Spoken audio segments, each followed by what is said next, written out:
Melati kuntum tumbuh melata, tumbuhnya pula di pohon cemara.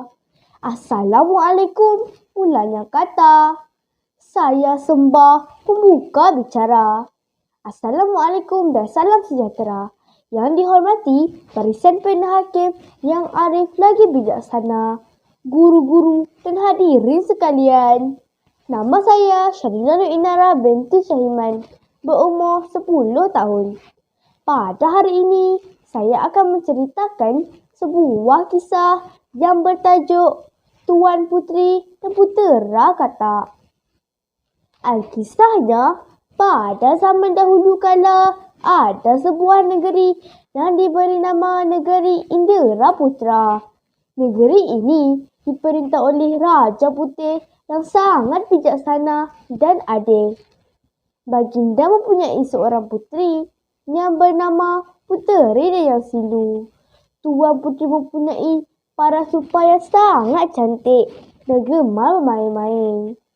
Pada suatu hari, Tuan Puteri sedang bermain bersama bola emasnya di taman istana. Di situ, terdapat sebuah kolam yang cantik dengan air yang dalam.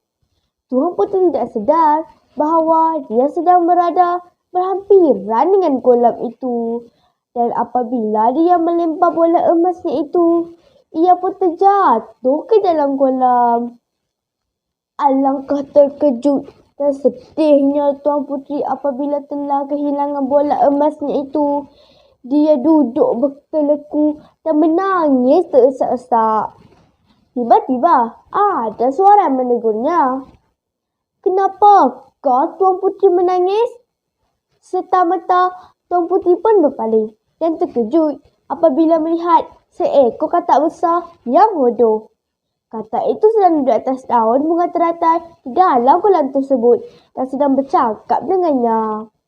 Lalu Tuan Puteri berkata, "Wahai sang katak, bola emas beta telah terjatuh di dalam kolam ini. Tolonglah beta untuk mendapatkannya kembali." Oleh kerana kasihan melihat Tuan Puteri yang sedang menangis itu, sang katak pun berkata, "Baiklah, hamba akan cuba mencarinya. Tetapi dengan satu syarat."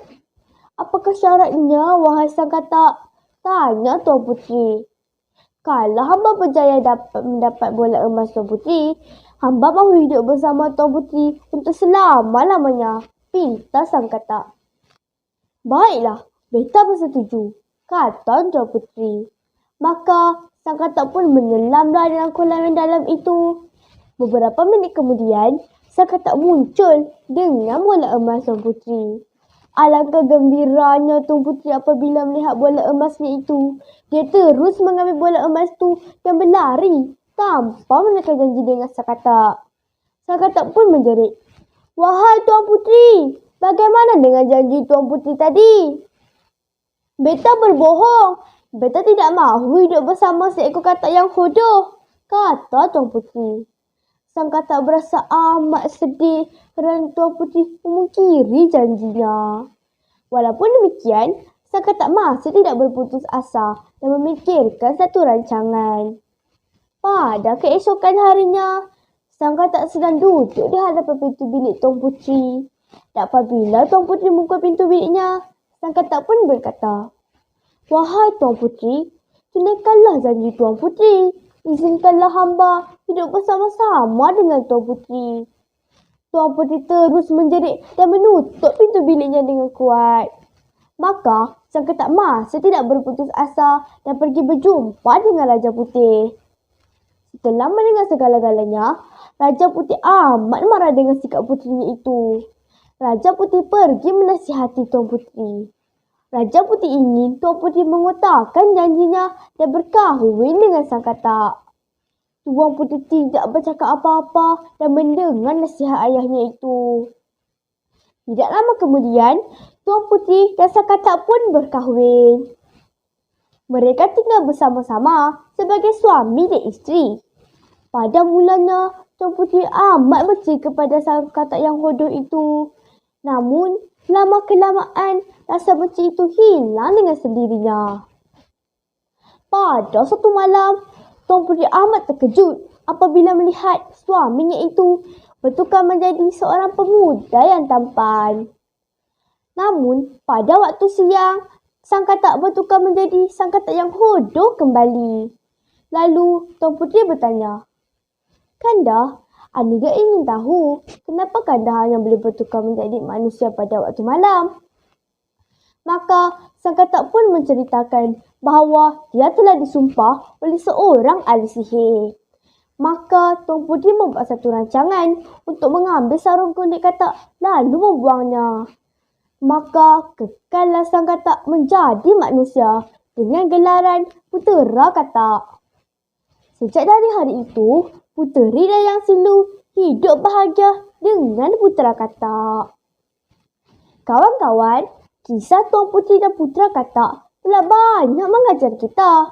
Sebagai manusia, harus memegang pada janji dan harus mengutarakannya. Selain dari itu, sebagai seorang anak, perlulah taat kepada ibu bapa supaya hidup akan bahagia.